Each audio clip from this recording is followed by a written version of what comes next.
হুজুর কেবলা এসে গেছে, হুজুর কেবলা এসে গেছে, এখনই চলে আসবে। যারা রাস্তাঘাটে ঘোরাফেরা করছেন আপনারা জলসায় চলে আসুন। হুজুর বললেন যে মালা সাহেব গিয়ে রাস্তাঘাটের লোকগুলো ডেকে নেবেন। বারংবার বলা তো ঠিক নয়, তবে হুজুর এখনই এসে যাবে, আপনারা চলে আসুন। আউযু বিল্লাহি মিনাশ শাইতানির রাজিম। বিসমিল্লাহির রহমানির রহিম।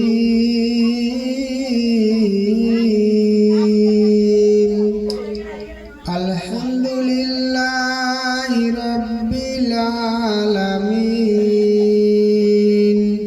আর রহমানির রহিম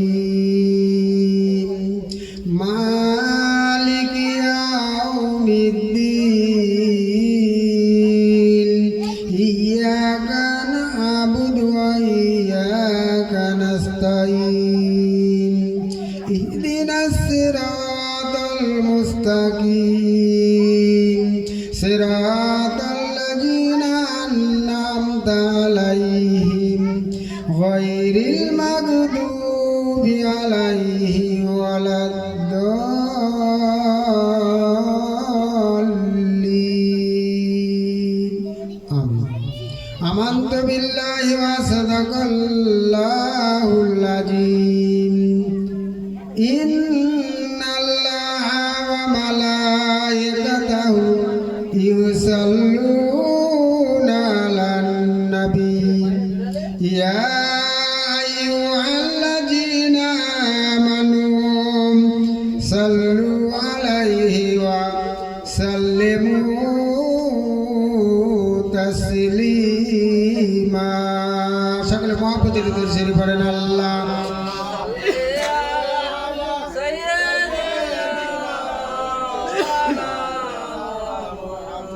ওয়ালা আলি সাইয়্যিদিনা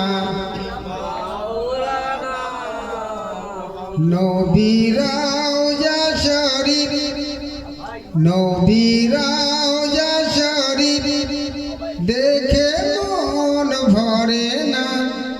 নবী রওজা শরীফ সুদূর মদিনা দিদার দাও গো শাহে মদিনা। নবী রওজা শরীফ দেখে মন ভরে না।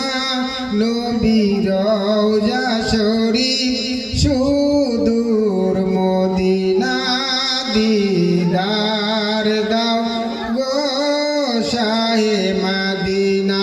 সকলে পড়েন ইয়া রাসূলাল্লাহ ইয়া হাবিবাল্লাহ ইয়া রাসূলাল্লাহ ইয়া হাবিবাল্লাহ দিদার দাও গো শাহে মদিনা। বিশ্ব নবী দিবস উপলক্ষেই কিন্তু আজকের জলসা। জি, আজকে বিশ্ব নবী দিবস উপলক্ষেই কামারপোতায় জলসা। তাই সাহিত্যিক কবিরা বলছেন আরো শের মেহমান করেছেন আল্লাহ, কত মান কত শান পেল মোর কামলিওয়ালা। একবার মহব্বতে বলেন সুবহানাল্লাহ। আরো শের মেহমান করেছেন আল্লাহ, কত মান কত শান পেল মোর কামলিওয়ালা। ও গো মদিনাওয়ালা, ও গো মদিনাওয়ালা, করো করুণা দিদার দাও গো শাহে মদিনা। নবী রওজা শরীফ দেখে মন ভরে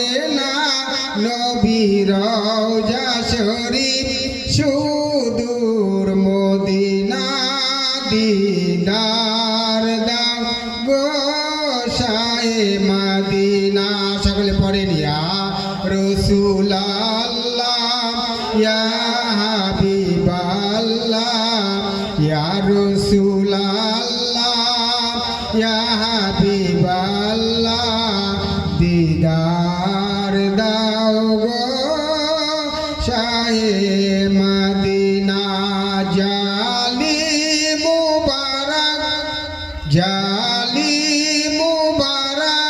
দেখিলে নজর নূরেতে ঝলমল করে রওজার ভিতর ও গো গফুরুর রহিম ও গো গফুরুর রহিম কাছে ডাকো না দিদার দাও গো শাহে মদিনা পৃথিবীর যেখানে যত না গিয়েছি কম বেশি দুঃখ তো পেয়েছি নবীরাও যাই গেলে দুঃখ থাকে না নবীরাও যাই গেলে দুঃখ থাকে না দিদার দাও গো শাহে মদিনা আল্লাহুম্মা মুহাম্মদ সাল্লি আলা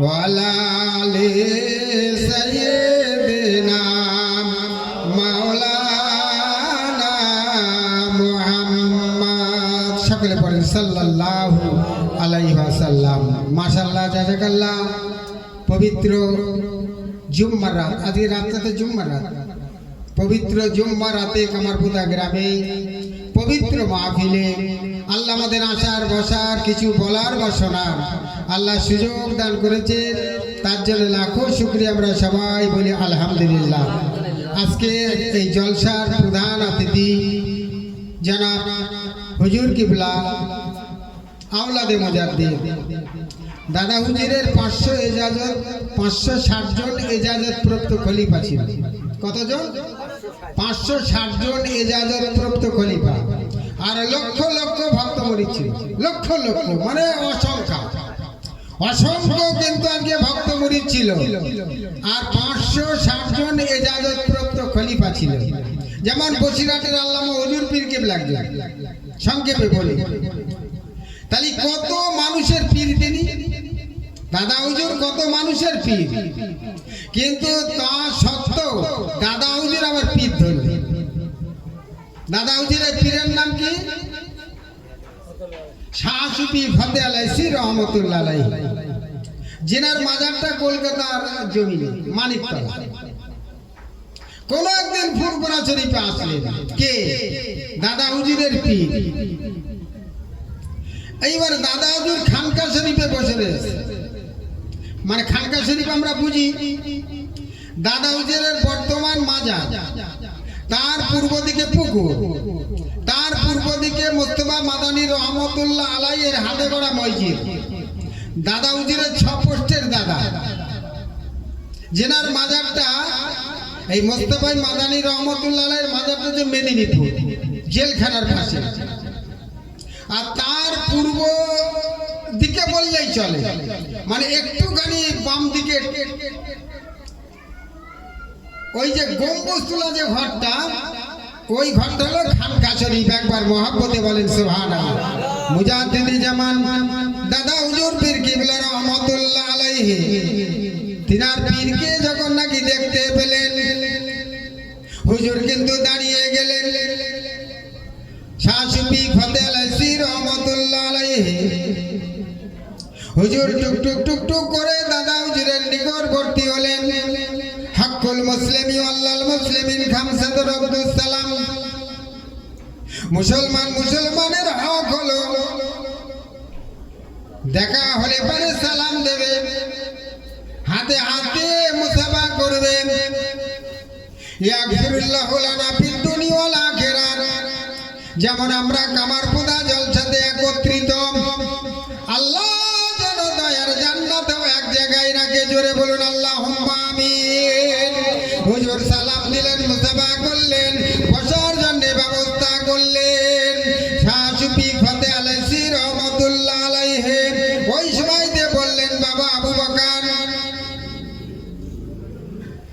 বাবা আবু বকর আমি এই মুহূর্তে কিন্তু বইব না, আমি একটা মহৎ উদ্দেশ্য নিয়ে এসেছি।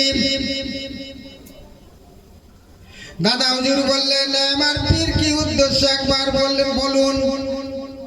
বলে আমি এই ফুরফুরার দরবারে একটা কবর জিয়ারত করব,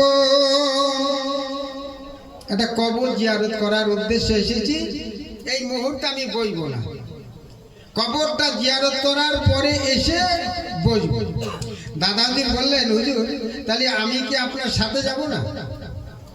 আচ্ছা আমাদের ধরেন যে বর্তমান কামারপোদা গ্রামে আমাদের হুজুর কেবলা এসে গেছে, যদি গোরস্থানে যাই আমরা যাব না? সবাই আনন্দ করে যাবে। শাশুড়ি ফতেহ আলাইহি রহমাতুল্লাহ আলাইহি বলতেন যে বাবা আবু বকর তুমি জামানার মুজাদ্দিদ, তোমার অনেক দায়িত্ব। মুজাদ্দিদ মানে কি? যুগ সংস্কার। নবী যখন এসেছিলেন আইয়ামে জাহিলিয়াতের যুগ ছিল, বর্বরতার যুগ।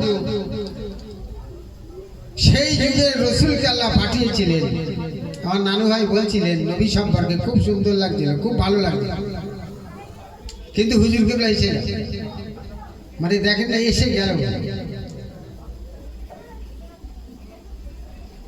দেখা গেল যে রসুল আমাদের থেকে প্রায় 1400 বছর হয়ে গেছে, তাহলে 1300 বছরের মাথায় দাদা হুজুর মুজাদ্দিদে জামান এসেছে। তাই 1300 বছরে আবার কত আবর্জনা তৈরি হয়েছে। ঈসা আলাইহিস সালাম চলে যাওয়ার 570 বছর পরে নবী এসেছিল। মুসলমান বলতে আর কিছু ছিল না, এই মাঝের ওই ফাঁক গ্যাপটুকুনি দিয়ে মুসলমান বলতে আর কিছু ছিল না। রসুল এসে দিনের দাওয়াত দিলেন। তাহলে রসুল আমাদের থেকে পর্দা নেওয়ার অনেক পরের দাদা হুজুর আসছেন। ইনি হলেন যুগ সংস্কারক, মানে আল্লাহ তেনাকে মুজাদ্দিদ করে পাঠিয়েছে। আর শুধু কিন্তু বাংলার মুজাদ্দিদ নাই, গোটা বিশ্বের মুজাদ্দিদ করে পাঠিয়েছিলেন। একবার জোরে বলুন সুবহানাল্লাহ। সেই দরবারের মানুষ এসেছে। যাদের দোয়া আল্লাহ কবুল করে, যাদের দোয়া ফেলে না। যেহেতু মুজাদ্দিদে জামান দাদা হুজুর পীর কেবলা রক্তের জিগার, বলার উদ্দেশ্য এটাই। শাহ সুফি ফতেহ আলাইহি রহমাতুল্লাহ আলাইহি হুজুর বললেন বাবা আবু বকর তুমি জামানার মুজাদ্দিদ, তোমার অনেক দায়িত্ব আছে, আমার সঙ্গে তোমার যাওয়া লাগবে না। আমি কবরটা জিয়ারত করে এসে বলবো তোমার কাছে, কথা হবে, আলাপ হবে, আলোচনা হবে। দাদা হুজুর আর কোনো কথা বললেন না। শাহ সুফি ফতেহ আলাইহি রহমাতুল্লাহ আলাইহি টুকটুক টুকটুক করে ওই কবরটার কাছে পৌঁছে গেলেন। ওই কবরটা কোথায় জানেন? মনে রেখে দেবেন। ওই কবরটা যে ফুরফুরা শরীফ থেকে, ফুরফুরা শরীফের মধ্যে তালতলা বলে একটা হাট আছে। তালতলা হাটের পূর্ব দিকে একটা বড় পুকুর আছে, যেটা ইব্রাহিম সিদ্দিক হুজুরের বাড়ির দক্ষিণ গায়ে। ওমর সিদ্দিক হুজুরের বাড়িতে যাওয়া লাগে না।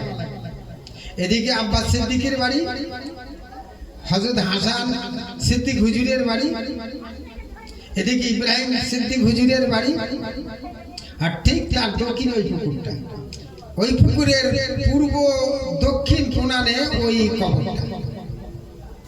ওই কবরটা গিয়ে জিয়ারত করার উদ্দেশ্যে শাহ সুফি ফতেহ আলাইহি রহমাতুল্লাহ আলাইহি বাবা যখন উপস্থিত হয়ে গেলেন, আমরা যেমন কবর জিয়ারত করি হুজুরও কিন্তু তদ্রুপ গিয়ে দাঁড়িয়ে গেলেন,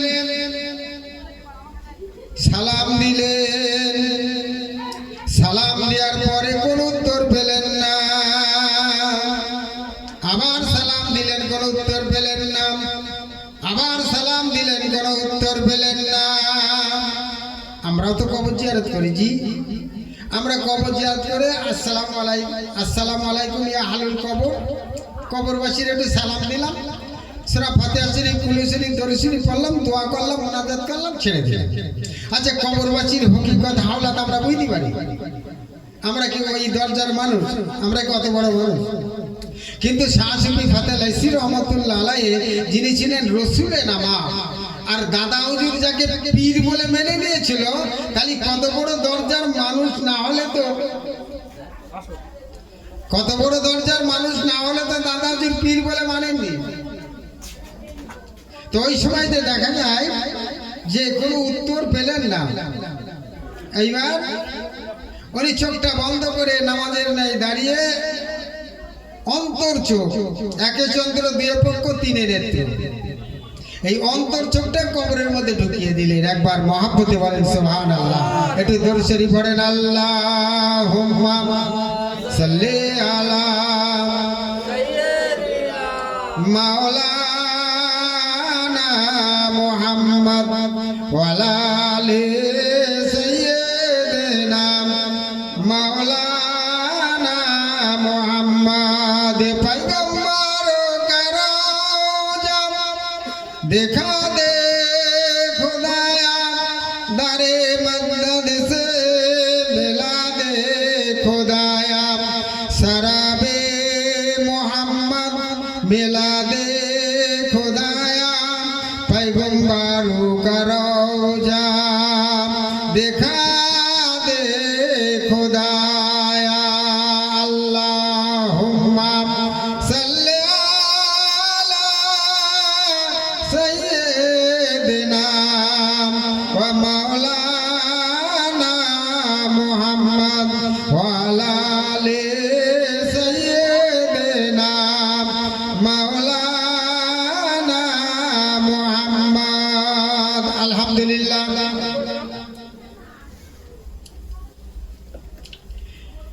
তো এবার চোখটা বন্ধ করে অন্তর চোখটা কবরের মধ্যে পৌঁছে দিলেন। অন্তর চোখ দিয়ে দেখতে পেলেন হুজুর কবরবাসী কবরে নেই, কবরটা ফাঁকা পড়ে আছে। একবার মহাব্বতে বলবেন না সুবহানাল্লাহ। কেমন আল্লাহর মাহবুব বান্দা ছিলেন দাদা হুজুরের পীর, যাইতাই ব্যাপার। দাদা হুজুর কোনো এক সময়তে জলসা করতে গেছে 24 পরগনায় বসিরহাটের আগে খোলা কোথায়, যেখানে দরগাপুরি হুজুরের বাড়ি, বজলুর রহমান দাদা হুজুরের খলিফা ছিলেন। তা উনি ওযু না করে জলসায় উঠতেন না, দাদা হুজুর ওযু না করে জলসা করতেন না।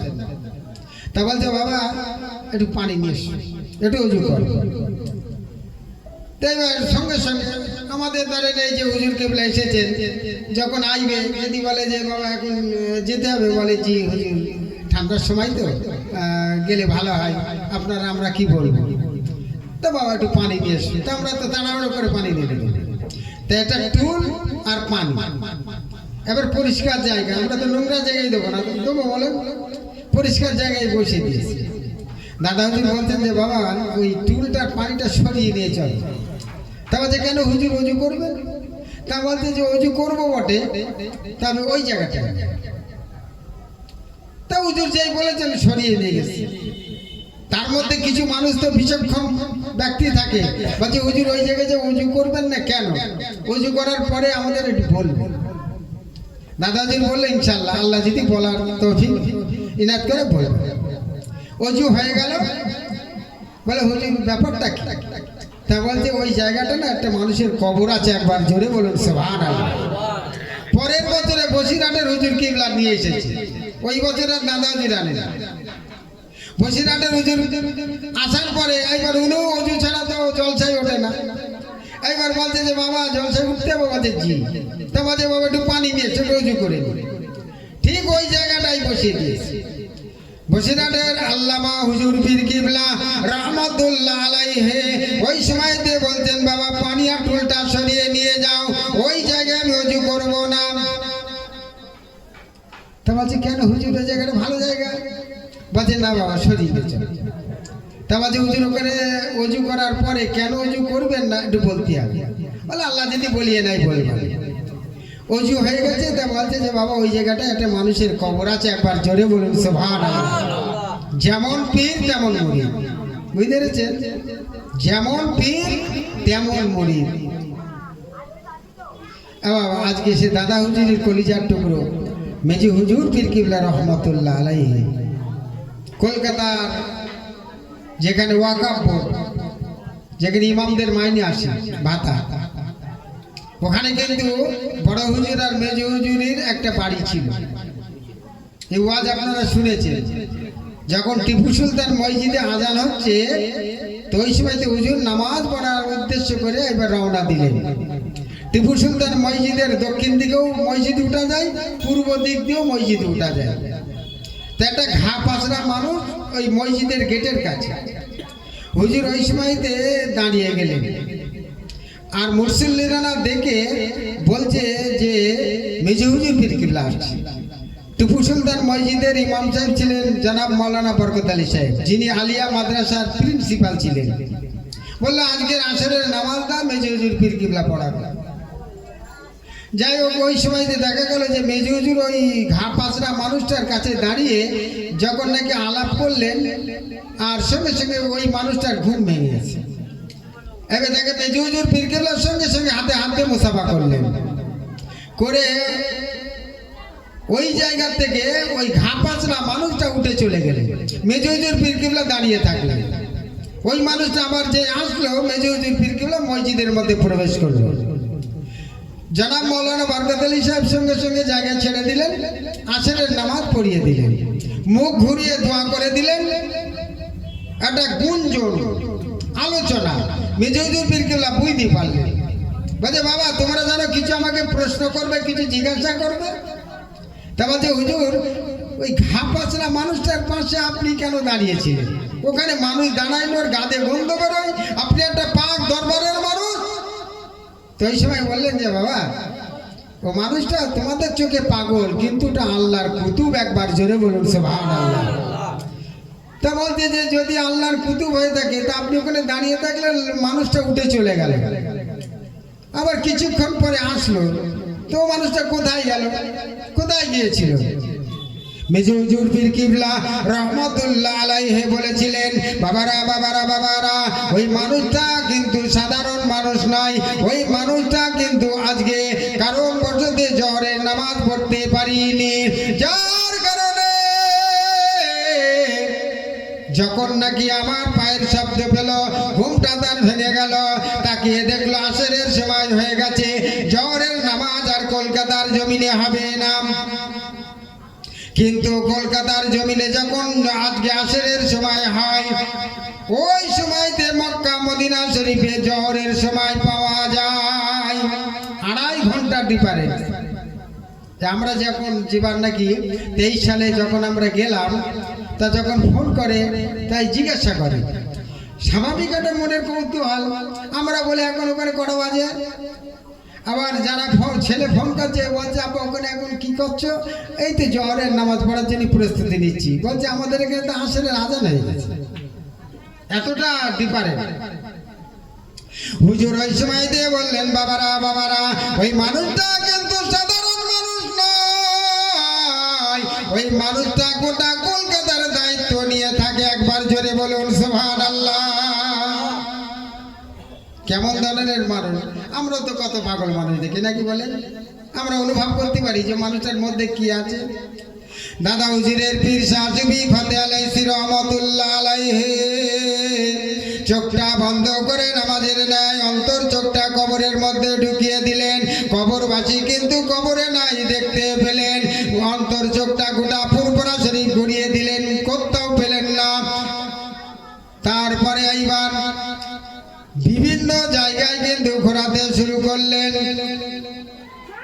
খাজা মাইনুদ্দিন চিশতি আজমিরি রহমতুল্লাহ আলাইহির দরবারে, মুজাদ্দিদ আল পেশানি রহমতুল্লাহ আলাইহির দরবারে, বাবা কোথাও যখন পেলেন না, হেড অফ দি ডিপার্টমেন্ট বিশ্ব নবীর দরবারে পৌঁছে গেলেন। বিশ্ব নবীর দরবারে যখন অন্তর্চোখটা পৌঁছে দিয়েছেন, দেখলেন ওখানেও নেই।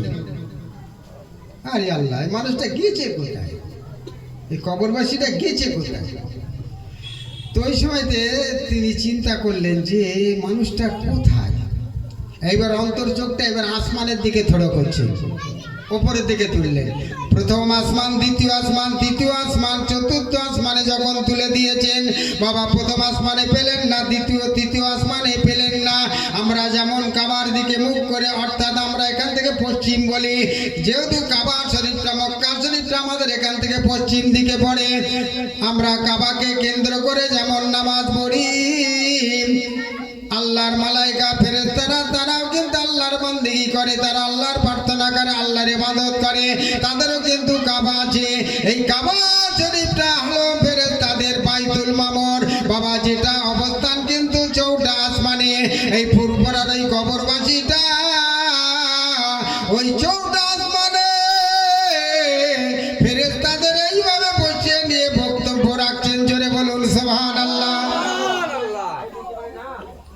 ফুরফুরা দরবারের মানুষ, মানুষটার নাম ছিল হিদায়াতুল্লাহ রহমাতুল্লাহ আলাইহি। কেমন মানুষ তিনারা ছিলেন, সেই দরবার থেকে আসা মানুষ। যাই হোক, আমার দাদা হুজুর পীর কিবলা রহমাতুল্লাহ আলাইহি তিনি যে কত বড় দরজার মানুষ ছিলেন ভাবতে পারবেন না, ওজন করার কোনো কায়দা নেই।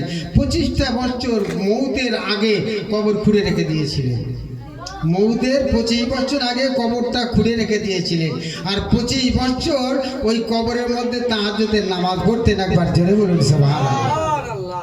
বিজ্ঞান সায়েন্সের ছেলেরা প্রশ্ন করতে পারে যে কবরটা তো উত্তর দক্ষিণে, খালি সেই জানি তো কি করে তার মধ্যে বলবে না বাবা, বলেন তো। আল্লাহর ওলিদের আলা ইন্না আউলিয়াউ আল্লাহ খাউফুন আলাইহিম মা ইয়াজানুন, আল্লাহ কোরআন পাকের মধ্যে ওলি সম্পর্কে ঘোষণা করলেন, ও জগতের মানুষ তোমরা শোনো, তোমরা আজকে মানুষের ভয় করো, বন্দুকের ভয় করো, তোমরা আজকে বজ্র বৃষ্টি হলে তোমরা ভয় করো, বাঘের ভয় করো, সাপের ভয় করো। আল্লাহর ওলি যারা বাবা আল্লাহকে ভয় করে, দুনিয়ার কোনো শক্তিকে তারা ভয় করে না, কোনো শক্তির তারা ভয় পায় না। আল্লাহর ওলি যারা হয়ে যায় একমাত্র আল্লাহকেই ভয় করে। জোরে বলুন সুবহানাল্লাহ। তাই আল্লাহর ওলিদের একটা মর্তবা। দাদা হুজুর মুজাদ্দিদে জামান যখন এই কবরের মধ্যে নামাজ পড়ার জন্য যখন প্রবেশ করতেন, আমার আল্লাহ ওই কবরটা কিন্তু আর উত্তর দক্ষিণে রাখতো না। বাবা আল্লাহর মাহবুব বান্দা দাদা হুজুর মুজাদ্দিদে জামানের জন্য ওই কবরটা কিন্তু পূর্ব পশ্চিম আমার আল্লাহ করে দিতেন। জোরে বলুন সুবহানাল্লাহ।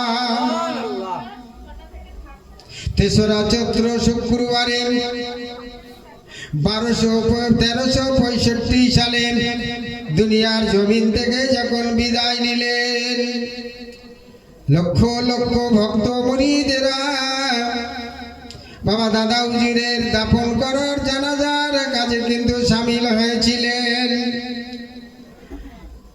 দাদা হুজুরের একজন মুরিদ ছিল, বাড়ি কিন্তু পশ্চিম মেদিনীপুর পিয়ারডাঙ্গা শরীফে, নাম হলো আব্দুল মাবুদ রহমতুল্লাহ আলাইহি।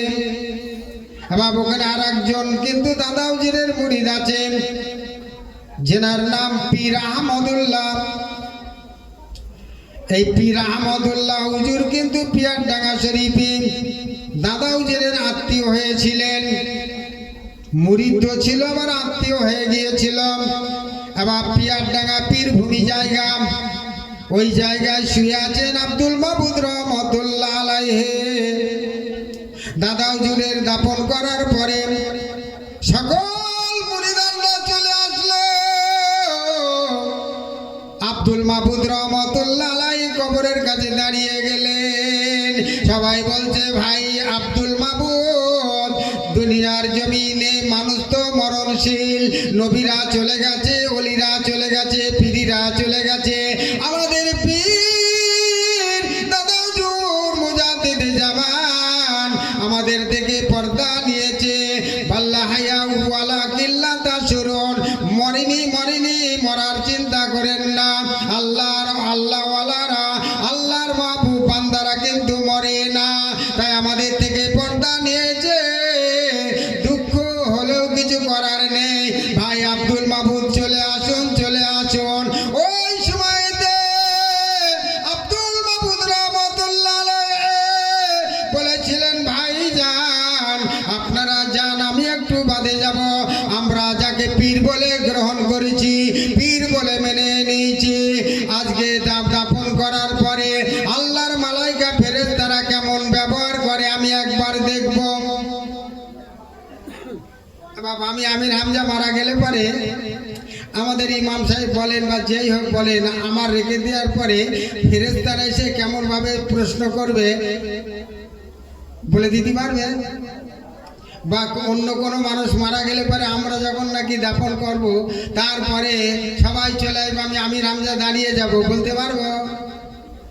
আব্দুল মাহমুদ রহমতুল্লাহ আলাইহি বলছে যে আপনারা যান, আমি একটু বাদে যাচ্ছি, আমার পীরের সঙ্গে আল্লাহর ফেরেশতারা কেমন ব্যবহার করে একবার দেখবে। বাবা দুটো আলো দুটো জ্যোতি সবাই চলে আসলো দাদা হুজুরের মাজারের মধ্যে। দুটো আলো প্রবেশ করলো, দুটো আলো প্রবেশ করার পরে বাবা আবার সেকেন্ডের মধ্যে আর একটা আলো আর একটা জ্যোতি আবার প্রবেশ করলো।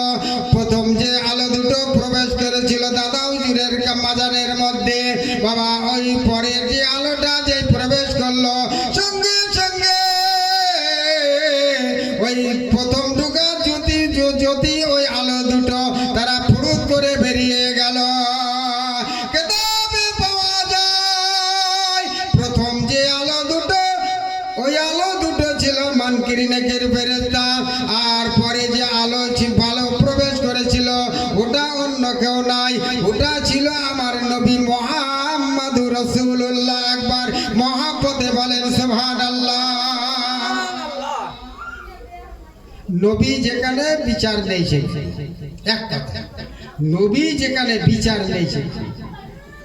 আমার ভাইজানেরা, আমার সোনার মালিকেরা, তাই সেই নবীর মহব্বতে আজকে কিন্তু জল আজকের এই মাহফিল হুজুর কেবলা এসে যাবে। আমরা যারা এখনো পর্যন্ত রাস্তাঘাটে ঘোরাফেরা করছি সবাই চলে আসি। আল্লাহর নবী তো জাহানের বাদশা হাবিব আল্লাহ, যিনি বিশ্বগুরু, বিশ্ব নেতা, বিশ্ব কবি, যিনি নবীদের নবী, রাসূল দিগের সরদার। ফেরেশতা জিবরাইল সঙ্গে আলাপ করছেন, এমন সময় জিবরাইল আমিনের সঙ্গে আলাপ করতে করতে এটাই কিন্তু আলোচনা হলো। জিবরাইল আমিন ফেরেশতা বলল, ইয়া রাসূলুল্লাহ, ইয়া হাবিব আল্লাহ, আল্লাহ আমাকে কিন্তু প্রথম সৃষ্টি করেছেন। আল্লাহর নবী বললেন, জিবরাইল তোমাকে সৃষ্টি করেনি, আল্লাহ যদি সর্বপ্রথমে সৃষ্টি করে থাকে সেটা কিন্তু আমাকেই করেছে। আউয়ালু মা খালাকাল্লাহুন নূর, আল্লাহ সর্বপ্রথমে আমাকে সৃষ্টি করেছেন। আল্লাহ রাসূল বললেন, লাউলা কালামা খালাকুল আফলাকা, আল্লাহ যদি আমাকে সৃষ্টি না করত ও জিবরাইল তোমাকে আল্লাহ করতেন না, আসমান জমিন কোনো কিছু আল্লাহ সৃষ্টি করতেন না। সর্বপ্রথমে আল্লাহ আমাকে সৃষ্টি করেছে। জিবরাইল আলাইহিস সালামের সঙ্গে নবীর একটু কথাপকথন হলো, আলোচনা হলো। তা আল্লাহ রাসূল বললেন, জিবরাইল ঠিক আছে, তবে তোমাকে যদি আগে সৃষ্টি করে থাকে তা তুমি সৃষ্টির পরে কি দেখেছো একবার বলো, সৃষ্টির পরে কি দেখেছো একবার বলো। জিবরাইল আমিন ফেরেশতা বলেছিলেন, ইয়া রাসূলুল্লাহ, ইয়া হাবিবাল্লাহ, আমাকে আল্লাহ যখন সৃষ্টি করেছিল তারপর আমি আমাকে যখন সৃষ্টি করেছিল আমি দেখতেই পেয়েছিলাম আসমানে একটা নক্ষত্র, একটা জ্যোতি, একটা আলো, একটা লাইট, আর ওই লাইট ওই জ্যোতিটা আমি যখন জিবরাইল আমিন দেখতে পেতাম একটা না একদিন দুদিন নাই, এক বছর দু বছর নাই, বাবা ওই তারাটা জিবরাইল আমিন ফেরেশতা ৭০,০০০ বছর কিন্তু দেখতে পেতেন। জিবরাইল আমিন ফেরেশতা বলছেন, ইয়া রাসূলুল্লাহ, হাবিবাল্লাহ, আবার যখন অস্ত যেত, ডুবে যেত ওই তারাটা, ওই জ্যোতিটা ৭০,০০০ বছর আর দেখা যেত না। ৭০,০০০ বছর দেখতাম, ডুবে গেলে আর ৭০,০০০ বছর দেখতাম না। ইয়া রাসূলুল্লাহ, ইয়া হাবিবাল্লাহ, হুজুর ওই তারকা, ওই আলোটা, ওই জ্যোতি, ওই লাইটটা আমি জিবরাইল আমিন কিন্তু একবার নয়, আমি কিন্তু আজকে ১০০ বার নয়, আমি জিবরাইল আমিন একবার নাই, দুবার নাই, ওই উল্টা আর ডুবাটা ৭২,০০০ বার কিন্তু দেখেছি। একবার জোরে বলুন সুবহানাল্লাহ। ৭২,০০০ বার উল্টা আর ডুবা দেখেছি। আল্লাহ রসুল বললেন, জিবরাইল, ওই যদি ওই আলো লাইটটাকে তুমি দেখতে পাও? বলে, না ইয়া রাসূলুল্লাহ, ইয়া হাবিব আল্লাহ, আমি আর দেখতে পাই না। আল্লাহ রসুল বলেছিলেন, আনা মুহাম্মাদুর রাসূলুল্লাহ। একবার মহব্বতে বলেন সুবহানাল্লাহ। ও জিবরাইল, ওই যে আলো, ওই জ্যোতিটা তুমি দেখতে পেতে, ওটা অন্য কেউ নয়, ওটাই ছিলাম আমি, নবী মুহাম্মাদুর রাসূলুল্লাহ। ওটা অন্য কেউ নয়, নবী। আজকে রসুল কেমন নবী, কেমন রসুল, যে নবীর তুলনা নেই, যে নবীকে আজকে বহু মানুষ নানান কিছু চিন্তা ভাবনা করে বলছে, নানান কিছু। কি হচ্ছে এখন? জলসা, কাদা ছোড়াছুড়ি, ঢেলা ছোড়াছুড়ি, ওয়াজ নেই। নূরের নবী নূরের তৈরি না মাটির তৈরি? এই নিয়ে কত গন্ডগোল। আজানে হাত তুলবো কি তুলবো না, মিলাদে কিয়াম করবো কি করবো না, হাত বুকে বাঁধবো না নাবিতে বাঁধবো, কলমাখানি করা যাবে কি যাবে না, বেতেরের নামাজ 1 রাকাত পড়বো না 3 রাকাত পড়বো, এই নিয়ে এমন দেশে তোলপাড়। এটা বেদাত, ওটা বেদাত, নানান ব্যাপার। তারা আজকে বলছে ফুরফুরা। আবার 2-1 ব্যঙ্গ করে ফারফারা, নাউজুবিল্লাহ। তারা ব্যঙ্গ করে, বলে ফুরফুরা। তোমরা ফুরফুরা ছাড়া কিছু চেনো না। আবার ফুরফুরা চেনো নাকি তোমার চেনবো? দাদা হুজুর মুজাদ্দেদে জামান আমিরের শরীয়ত কুতুব বলালাম। এবার তিনি তো আমাদের এই দেশের মানুষ ছিলেন না, তিনি খোদ আমার বিশ্বনবীর প্রথম বা প্রধান সাহাবা আবু বকর সিদ্দিক রাদিয়াল্লাহু তাআলা আনহুর বংশধর। একবার জোরে বলুন সুবহানাল্লাহ। এবার বাকি খাজা মাইনুদ্দিন চিশতি, তিনিও পশ্চিম দেশের মানুষ। মুজাদ্দেদ আল-ফেসানি হুজুর, তিনি পশ্চিম দেশের মানুষ। সিলেটের শাহজালালি, তিনি পশ্চিম দেশের মানুষ। খুলনায় হানজান আলী রহমতুল্লাহ আলাইহি, তিনি পশ্চিম দেশের মানুষ। ঘটিয়ানি শরীফের হুজুর, তিনি পশ্চিম দেশের মানুষ। আজকে কালিয়ান শরীফের, তিনি পশ্চিম দেশের মানুষ। আমাদের দেশে সব পশ্চিম দেশ থেকে, অর্থাৎ নবীর দেশ থেকে আজকে এসে দিনের দাওয়াত দিয়েছিল। কোথায় সে আজকে কন্যাকুমারী, আর কোথায় সে সিলেট কক্সবাজার? আমার দাদা হুজুর কিন্তু পাড়ি দিয়ে দিনের কাজ করেছিলেন। এখন সবাই মিলে যেটা সম্ভব নয়, আমার দাদা হুজুর একা দিয়ে সেটা সম্ভব হয়েছিল। জোরে বলুন সুবহানাল্লাহ। সেই দাদা হুজুর মুজাদ্দেদে জামান আমিরের শরীয়ত কুতুব বলালাম, কত বড় নিয়ামত। এবার আজকে তাই নিয়ে কত একটা বিয়াদব বক্তা সে তো বলেই ফেলে দিল, নবী আর জায়গা পায়নি, ফুরফুরাই গেছে। শুনেছেন? এবার ফুরফুরা ফুরফুরা ফুরফুরা শরীফ মক্কা মদিনা শরীফের অনুকরণে চলে। এটা অন্য কোন দরবারের অনুকরণে চলে না, এটা মক্কা মদিনা শরীফের অনুকরণে চলে। একবার জোরে বলুন সুবহানাল্লাহ। একটু মহব্বতে দরুদ শরীফ পড়েন, আল্লাহুম্মা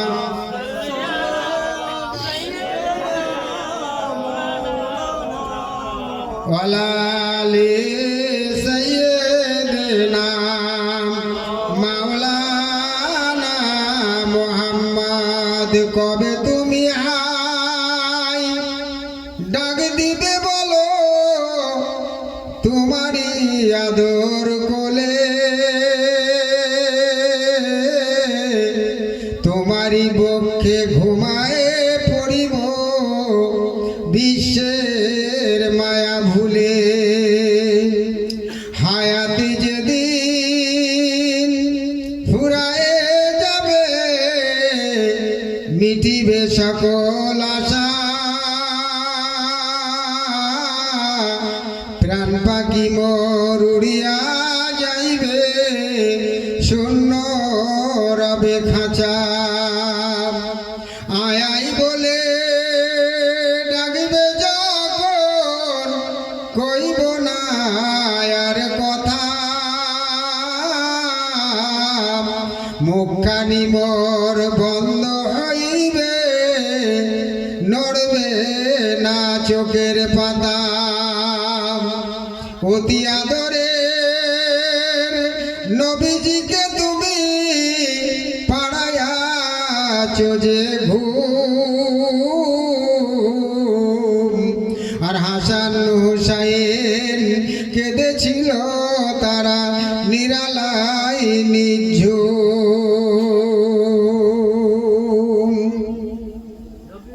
সবারই চলে যেতেন নাকি বলে কেউ থাকবে না দুনিয়াতে তাই নবী আনা নবীর মহাব্বত নিয়ে কামারপোতা গ্রামের ছেলেদের কামারপোতা গ্রামবাসীদের একটা ভালো নিয়াত সেটা হলো যে নবীর উদ্দেশ্য করে আর কবরবাসীদের মুক্তির জন্য এই জলসা দেয় প্রত্যেক বৎসর আল্লাহ যেন এই জলসাটা কায়েম রাখে সকলে বলুন আল্লাহুম্মা আমিন কারণ নবী এমনই নবী বাইবেলের মধ্যে কিন্তু নবীর নাম আছে আজকে অনেক ধর্মগ্রন্থ আছে দেশে সেই ধর্মগ্রন্থের মধ্যে কিন্তু নবীর নাম আছে বাইবেলে একটা জায়গায় নাম ছিল পাদ্রী সাহেব ওই জায়গাটা নাম না পেয়ে ছিঁড়ে ফেলে দিয়েছিল দেখা গেল যে আবার ওই বাইবেলের মধ্যে এক জায়গায় নাই 4 জায়গায় আবার নবীর নাম উঠেছিল একবার জোরে বলুন সুবহানাল্লাহ নারে তাকবীর মহাপদ বলেন নারে তাকবীর আওলাদে বাজাতে জনাব হুজুর কিবলা নারে তাকবীর সিলসিলায়ে হক ফুরফুরা শরীফ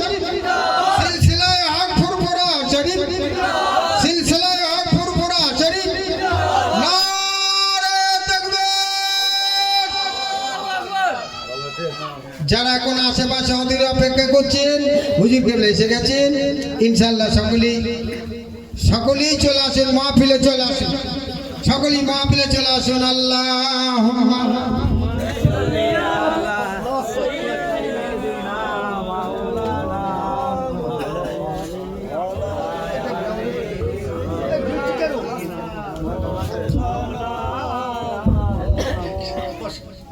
সহ্য হয় না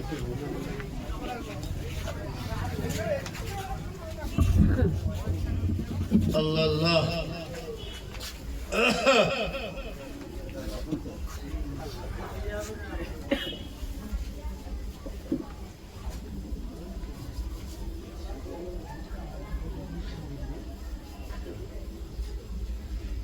আসসালামু আলাইকুম বাবু ইয়ে করে বক্স জোর দেন কি করে দেবেন না বক্স জোর দেন